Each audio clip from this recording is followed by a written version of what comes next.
Each week, the Bible as Literature podcast brings you in-depth discussion of the biblical text in a format short enough for your morning commute, but long enough to be substantive, posing difficult questions meant to keep you engaged. If you value this work, please consider donating as little as 25 cents per episode. That's just $1 per month. To learn more, please visit patreon.com/Bible. That's patreon.com/Bible. Thank you.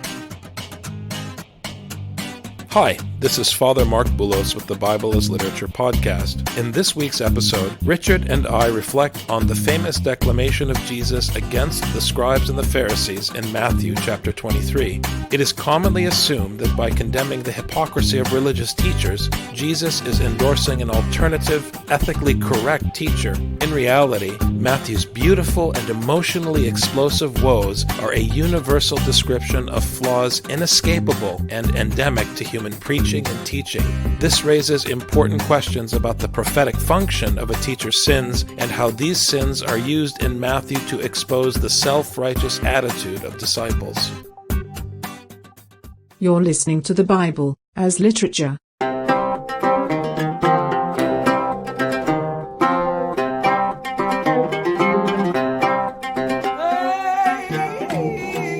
This is Father Marc.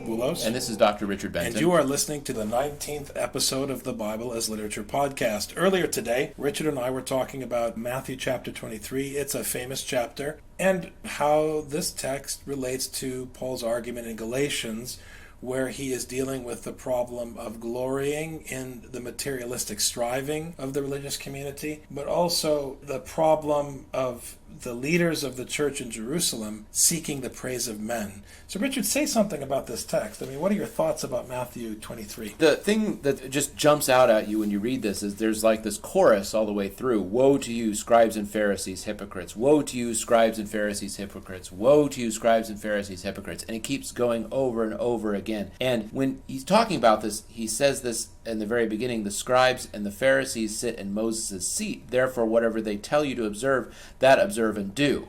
But do not do according to their works, for they say and do not do. And this is the Matthean hypocrisy. They say but don't do. They teach but are not interested in following the teaching themselves. And it goes on, they don't even care to follow the teaching. Teaching for them is functional not in that it perpetuates the teaching, but the teaching is functional for them in that it perpetuates their own glory. And so he goes on and says, but all their works they do to be seen by men, so that other people will see it. They make their phylacteries broad and large in the borders of their garments. They love the best place at feasts, the best seats at synagogues, greetings in the marketplaces, be called by men, Rabbi, Rabbi. They love to get the praise of human beings. But this is like the teacher who needs the praise of his students. Right. It's not like the student who needs the praise of his teacher. And so they function upside down. And the problem is that it's a lack of humility. This is exactly what Jesus accuses them of, and whoever exalts himself will be humbled, and he who humbles himself will be exalted. They are puffed up in themselves, and they need their students to continue to puff them up. But here's the problem, and this I think is the rub. In a contemporary cultural setting, for example, in corporate management, something that we're both familiar with, you'll hear leadership coaches talk about modeling correct behaviors. There's this idea in modern culture that you have to lead by example, that it's what you do that counts, not what you say. I mean, this is a very commonly held point of view in contemporary Western society. But that's not what Jesus is saying here. That, to me, is what's striking. Because when I hear this text, there isn't a priest I know, or a teacher I know, including myself, that in some way, shape, or form doesn't embody the characteristics of the scribes and the Pharisees here. And I'll take it a step further. In a contemporary Western setting, where we feign emasculation, even though I don't think that's the case, there's still a power structure, but where we pretend that we're egalitarian, we create a sense of entitlement in our students and our disciples, and their Pharisaic characteristics reflected in this text are amplified. So it's just interesting to me. What is going on here? Why is Jesus insisting? He's pointing out the obvious, that they're hypocrites, but yet insisting that you have to do what they say. Exactly. Therefore, whatever they tell you to observe, that observe and do, but do not do according to their works, for they say and do not do. So what he's saying is, do what they teach, Don't do what they do. And this is, I think, an important distinction. If someone tells you to do the right thing and you don't like them and they've proven themselves unlikable and untrustworthy, but what they say is true and verifiable, you're bound to follow what they teach. It's that simple. If the teaching is correct, you have to do it no matter who the messenger is. Do not be called teachers. For one is your teacher. This is verse 10. The Christ, but he who is greatest among you shall be your servant, and whoever exalts himself will be humbled, and he who humbles himself will be exalted. Don't call yourself a teacher. But here's the problem. You need teachers. You need fathers. I mean, this is the classic debate among Christian denominations. Is the head of the community called father or pastor or whatever? When functionally, it's the same thing. You stand up to speak. It doesn't matter how many apologies you make. You are assuming the role of the Pharisee, the teacher, and once you speak, you're condemned. Whether you are a teacher according to this or not is irrelevant. The point is whether you're a student of the correct teaching. But if you do dare to become a teacher, you have to be one who is pursuing it. You have to be one who does not devour widows' houses and for a pretense make long prayers. You are not victimizing the weak. You cannot be victimizing the weak and using a piety to then cover it up. You can't be someone who travels land and sea to win one proselyte, and when he is won, you make him twice as much a son of hell as yourselves. You aren't allowed to go and teach him and then fill him with your false piety and make him twice the son of hell as yourselves. And what is twice the son of hell as yourself is someone who goes out as a teacher to seek the favor of human beings. I think to impose something other than the text on human beings, I think this is the rub. Because if you preach what the text says, no matter who you are condemned. There's a false assumption people make that there are right people and there are wrong people. The scriptural assumption is that everyone is wrong. So once you stand up to preach, you're condemned.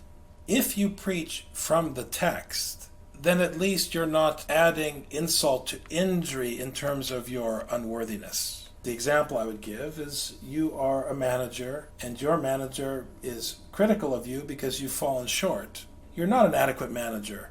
Here's a policy, though, that I'd like to deliver to your team. You're not an adequate manager, but I'd like you to deliver this policy, and it is my policy. It has to be delivered clearly, exactly as I want you to deliver it, because the employees have not been behaving, so I want you to explain to them they need to change their ways. And now, if the manager goes then and says, well, I've not been behaving well, so who am I to tell the employees that they need to follow the policy, he's going to get fired. Well, and by the same token, if the employees then say, oh, the manager, he's always such a hypocrite, we don't need to do what his manager is telling him to do. That makes no sense either, because if the director tells your manager that you're supposed to be doing this, you do it. Even if your manager doesn't do it, it doesn't matter. See, I think there's a trap in this text, and I think it's a trap that is especially difficult in an American setting. We often talk about our cultural setting, our historical setting. And the trap is very similar to what we've called in the past the David Nathan paradigm. The text is speaking plainly about the hypocrisy of teachers, scribes and Pharisees in the narrative, but in reality, anyone who gets up to speak, even Jesus, who told us that you shouldn't judge because the one who judges is judged,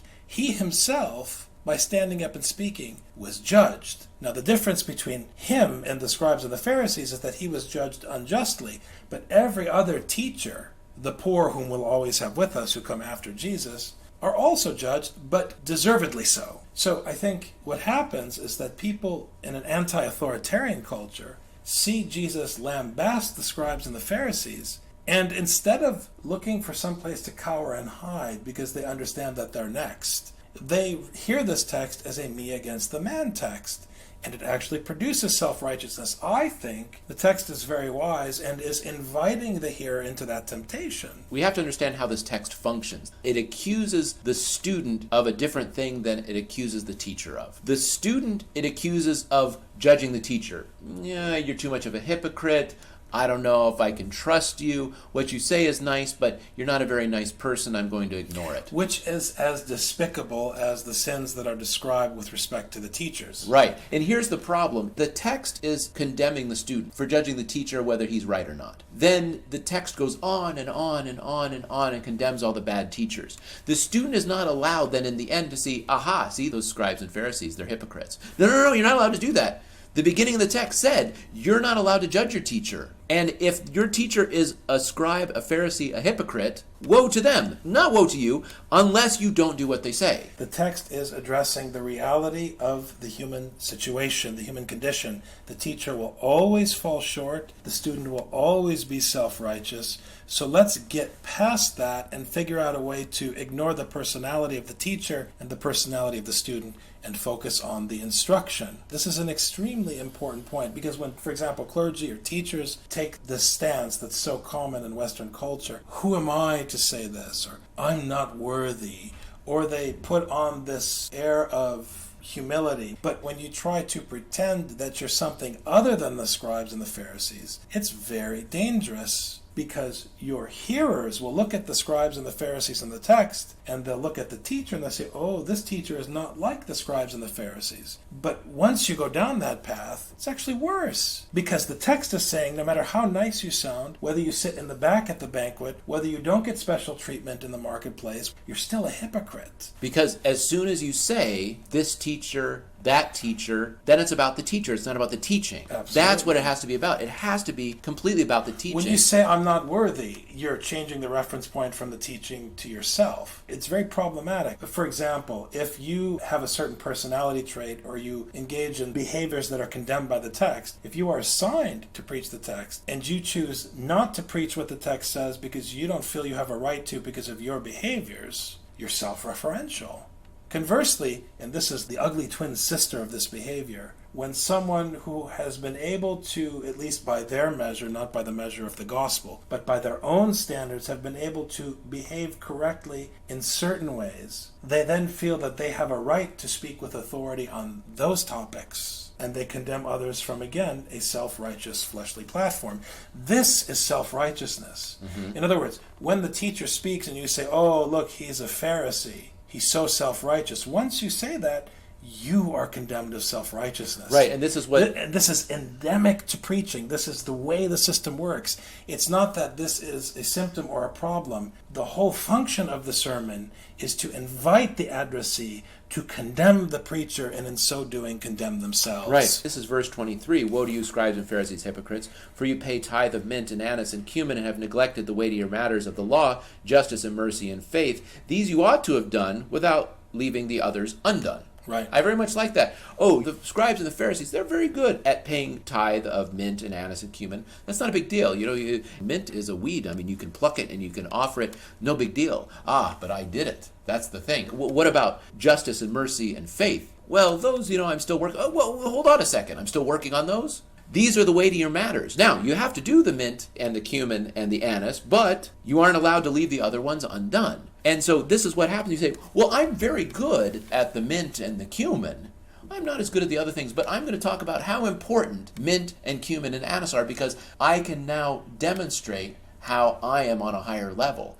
Now, some people will go through the gymnastics of saying, I'm not just saying it because I'm putting myself on a higher level. It's because it's important. It's important to talk about this. But it's not important to talk about this because it says the weightier matters are justice and mercy and faith. And if you're neglecting to talk about those things, you're neglecting to talk about the heart of the matter. Here's the other thing that's critical. The only reason you know that the functional teacher in Matthew is condemned of these things or to be shamed for these things is because the text is telling you about their behavior and their action and their character. You, as a human being, cannot discern that about your teacher or conversely about your student. You cannot go by appearances because if someone gets up to speak a word of judgment and it's a word of judgment that makes you uncomfortable, your first inclination will be to try to undermine the authority of the judgment that's spoken by criticizing the person speaking it. But on what basis do you criticize them? It's a distraction. Judging on the outside is a distraction. Verse 27, for you are like whitewashed tombs, which indeed appear beautiful outwardly, but inside are full of dead men's bones and all uncleanness. You can't judge from the outside. You don't know. That's the key, because in Scripture and in life, you cannot discern, as I wrote recently in a paper, this is what I'm trying to get at, you cannot discern an act of cruelty that appears as kindness from an act of kindness which is manifest as cruelty. You can never know which is in service of the gospel or how God himself on that day will judge those deeds. You can only know if what the teacher is saying conforms to what he was instructed to say by the text. So the whole question of personality and style and hypocrisy is a distraction. This text functions to keep the preacher under the authority, under the pressure, hypomone, under the pressure of the gospel. But it also serves to cause the student to stumble so that they would find themselves under the same pressure. And in this way, although there is a power structure in the teacher-disciple relationship, it is one table with one meal served, which is the bread of the gospel. It's interesting that you say that, because I was thinking about this. I thought, it's interesting, this whole chapter. It's a long chapter. Woe to you, scribes and Pharisees, and these are the leaders of the community, again and again and again and again. And I was thinking, well, why is it the case that there's so little said about the student and so much said about the scribes and the Pharisees? Well, that seemed kind of strange to me. But then I started thinking about the prophets. There's so much in the prophets about the kings and the priests, and so little about the ordinary people. Why is this? I think that the one who is the king is not the one who is ordained necessarily as the king or ordained as a scribe and a Pharisee, but is one who functions as a king, who functions as a scribe and a Pharisee. And this condemns anyone who would teach their brother, anyone who would take the position functionally, if not in title, functionally of scribe and Pharisee, someone who would have their rule that they like to follow and lord it over somebody else, who would claim to be a teacher, but who would neglect the weightier matters. Or who would claim to be a student or a disciple or a parishioner and would glory in the flesh of the preacher. I agree with you, because then the student becomes the functional tyrant. The sins of the preacher are a scandalon of the gospel put there by God as a test for you to see whether you have ears to hear or not. The sins of the preacher are functionally the right hand of God, just like Babylon is the right hand of God in Ezekiel. In other words, Matthew 23 emasculates all attempts at the me against the man mentality. It emasculates all attempts at authoritarianism. It emasculates all attempts at egalitarianism. Because, as we hear again and again in the prophets, as Dr. King quoted so beautifully, the Lord is coming and the valleys are flattened out because only he stands out. And when the Lord comes in this way, then justice flows down like a mighty river and so forth, because everything else is swept aside, and it is the text that stands out in Isaiah and Amos and so forth. Yeah, thinking about this, the sins, the outward sins of the preacher being a scandalon to see, to test you, to judge whether you're able to hear what is being preached. This is exactly what is used to prepare us as readers for the crucifixion. When you see the crucifixion, outwardly, he's a sinner among the worst of sinners. What is outwardly a sin in your eyes? Is that a sin? You can't judge. Jesus was up there on the cross next to someone who is convicted as a thief. So to the passerby, what is the difference between the guy with the King of the Jews sign on top of him and the thief who is next to him? What is the difference? There is no difference. Right. To the eye, there is no difference. But to one who knows the word, there is a difference. And this is what happened in Luke. That was the discussion between the two thieves. You're just as bad as us. Mm-hmm. The one thief says, well, how can you be so great? You're up here on the cross with us. And the other one says, but he didn't do anything. He is innocent. We're guilty. So the first thief was willing to condemn Jesus by association with himself, whereas the second one denied it because he put himself as worse than Jesus, because he says, I'm getting my just punishment. Jesus is innocent. And this is the difference between the two thieves. Are you looking at the teacher and saying, you're no better than me? Or are you one on the other side saying, you're innocent, I'm the guilty one? If you're the student of Torah correctly, you say, I'm getting what I deserve. Yes. And this is the point. This is what Paul's getting at. Who are you, O man, whoever you are, wherever you are, when you condemn another because you yourself are doing the same things? The point being that Scripture is apocalyptic. It's meant to show you what it already knows about the human condition. That's the key. It's not about what you're doing, Richard, or what you're doing, Father Mark. It's about the human condition. It systematically, universally exposes so that everyone who hears it is caused to stumble, so that they would be put in the position of humility of the wise thief who refused to condemn Jesus and who saw the worst in himself and not in his neighbor. That's the key. It's just a correct attitude to have in life. Right. Matthew 23, if you're a student, you have no right to judge the teacher. You must listen to the teaching. If you're a teacher, you must become a student of the teaching. Exactly. Fantastic. Thanks so much, Dr. Thank you very much.